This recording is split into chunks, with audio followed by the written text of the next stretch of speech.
ನಿನ್ನೆ ಇದೇ ಮೈದಾನದಲ್ಲಿ ಸನ್ಮಾನ್ಯ ಸಿದ್ದರಾಮಯ್ಯನವರು ಬಹಳ ಆಕ್ರೋಶ ಭರಿತರಾಗಿ ಮಾತನಾಡ್ತಾ ಒಂದು ಮಾತನ್ನ ಹೇಳಿದರು. ಕಪ್ಪು ಚುಕ್ಕೆ ಇಲ್ಲ ನನ್ನ ಜೀವನದಲ್ಲಿ.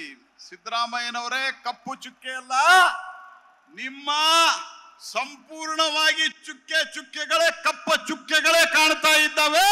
ಆ ಪ್ರಮಾಣದ ಭ್ರಷ್ಟಾಚಾರವನ್ನು ನೀವು ಮಾಡಿದ್ದೀರಿ. ಒಂದು ಕಪ್ಪು ಚುಕ್ಕೆ ಅಲ್ಲ, ನಿಮಗೆ ಒಂದು ಕಪ್ಪು ಚುಕ್ಕೆ ಅಲ್ಲ, ಮಾಡೇ ಇಲ್ಲ ನೀವು. ನಾವು ಒಪ್ತಾ ಇದ್ದೀವಿ.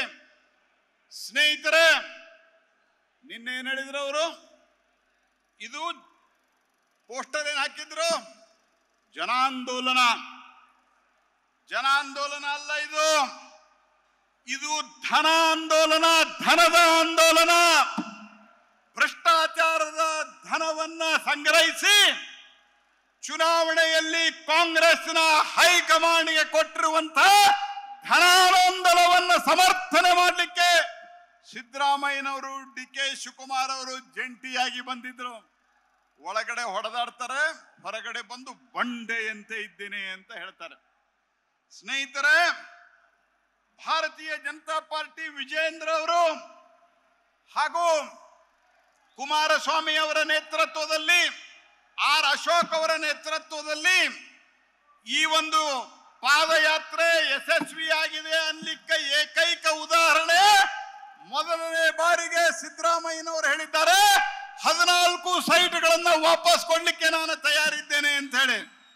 ನೀವು 14 ಸೈಟ್ ವಾಪಸ್ ಕೊಟ್ರೆ, ಕಳ್ಳತನ ಮಾಡಿದ ನಂತರ ಕಳ್ಳ ಮಾಲ್ ವಾಪಸ್ ಕೊಟ್ಬಿಟ್ರೆ, ಕಳ್ಳತನದ ವಸ್ತುಗಳನ್ನ ಕಳ್ಳನನ್ನ ಬಿಡ್ಲಿಕ್ಕೆ ಆಗೋದಿಲ್ಲ, ಕಾನೂನಿನ ಪ್ರಕಾರ ಶಿಕ್ಷೆ ಆಗಲೇಬೇಕು ಅನ್ನುವಂತ ಸಂಗತಿಯನ್ನ ಸಿದ್ದರಾಮಯ್ಯನವರು ಅರ್ಥ ಮಾಡ್ಕೋಬೇಕು. ಹಾಗೂ ಇದು ಕೂಡ ಇಡೀ ದೇಶದಲ್ಲಿ ಚರ್ಚೆ ಆಗ್ತಾ ಇದೆ. ಮೈಸೂರು ಹಿಂದೆ ರಾಜ ಮಹಾರಾಜರ ಒಳ್ಳೆಯ ಆಡಳಿತಕ್ಕಾಗಿ ಇಡೀ ದೇಶಾದ್ಯಂತ ಇತಿಹಾಸದಲ್ಲಿ ಅತ್ಯಂತ ಸುವರ್ಣಾಕ್ಷರದಿಂದ ಬರೆದಿರುವಂತ ರೀತಿಯಲ್ಲಿ ಚರ್ಚೆ ಆಗ್ತಾ ಇದ್ರೆ, ಇವತ್ತು ಸಿದ್ದರಾಮಯ್ಯನವರ ಹಗರಣ ಕಾರಣದಿಂದ ಚರ್ಚೆ ಆಗ್ತಾ ಇದೆ. ಸ್ನೇಹಿತರೆ, ನಿನ್ನೆ ಇನ್ನೊಂದು ಮಾತನ್ನು ಹೇಳಿದ್ದಾರೆ, ನಾನು ಹಿಂದುಳಿದವನು, ಅದಕ್ಕಾಗಿ ನನ್ನನ್ನು ಟಾರ್ಗೆಟ್ ಮಾಡ್ತಾ ಇದ್ದಾರೆ ಅಂತ. ಈ ರೀತಿಯಾದಂತ ಛತ್ರಿ ಇಟ್ಕೊಂಡು ಹೋಗ್ಲಿಕ್ಕೆ, ಕೊಡೆ ಇಟ್ಕೊಂಡು ಹೋಗ್ಲಿಕ್ಕೆ ಜನ ನಿಮ್ಮನೆ ಬಿಡುವುದಿಲ್ಲ. ಇವತ್ತು SC ST ಹಣವನ್ನ, SEP TSP ಹಣವನ್ನ ಡೈವರ್ಟ್ ಮಾಡಿದವರು ನೀವು. ST ಹಣವನ್ನ 89 ಕೋಟಿ ರೂಪಾಯಿ ತಿಂದು ನುಂಗಿ ನೀರು ಕುಡಿದಿದ್ದೀವಿ ಅಂತ ಹೇಳಿ ವಿಧಾನಸೌಧದಲ್ಲಿ ಒಪ್ಪಿಕೊಂಡಿರುವಂತ ಒಬ್ಬ ಭ್ರಷ್ಟ ರಾಜಕಾರಣಿ ನೀವು. ಹಾಗಾಗಿ ನಿಮಗೆ ಯಾವುದೇ ಈ ರೀತಿ ಮಾತನಾಡಲಿಕ್ಕೆ ಅಧಿಕಾರ ಇಲ್ಲ. ಮತ್ತು ಕಾಂಗ್ರೆಸ್ ಪಾರ್ಟಿ ಅದರ DNA-ದಲ್ಲಿ ಭ್ರಷ್ಟಾಚಾರ ಇದೆ ಅಂತ ನಾನು ಕಳೆದ ಬಾರಿ ಹೇಳಿದ್ದೆ.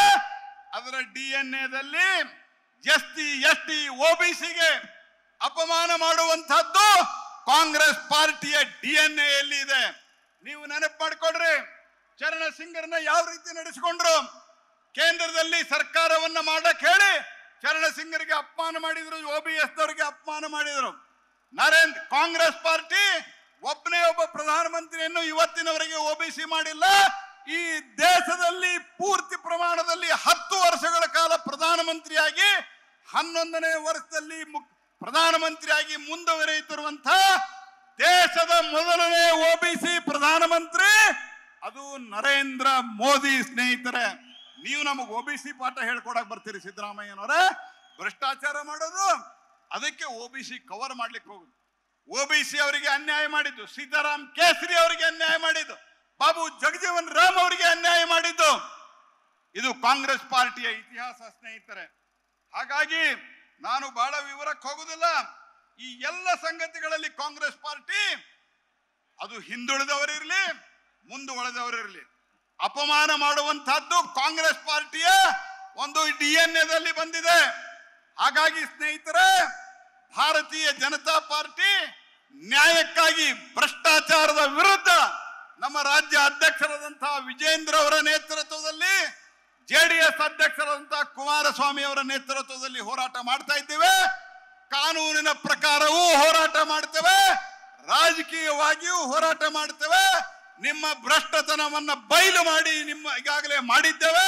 ನಿಮ್ಮನ್ನ ಮನೆ ಕಳಿಸುವವರೆಗೆ ನಾವು ವಿಶ್ರಮಿಸುವುದಿಲ್ಲ ಅನ್ನುವಂತಹ ಮಾತನ್ನ ಹೇಳಿ ಈ ಪಾದಯಾತ್ರೆ ಅತ್ಯಂತ ಯಶಸ್ವಿಯಾಗಿ ಮಾಡಿದ್ದಕ್ಕೆ ಇಬ್ರು ರಾಜ್ಯ ಅಧ್ಯಕ್ಷರಿಗೂ, ವಿಜಯೇಂದ್ರ ಅವರಿಗೂ, ಕುಮಾರಸ್ವಾಮಿ ಅವರಿಗೂ ನಾನು ಅಭಿನಂದನೆಯನ್ನ ಸಲ್ಲಿಸಿ ನನ್ನ ಮಾತನ್ನ ಮುಗಿಸ್ತಾ ಇದ್ದೇನೆ. ನಮಸ್ಕಾರ.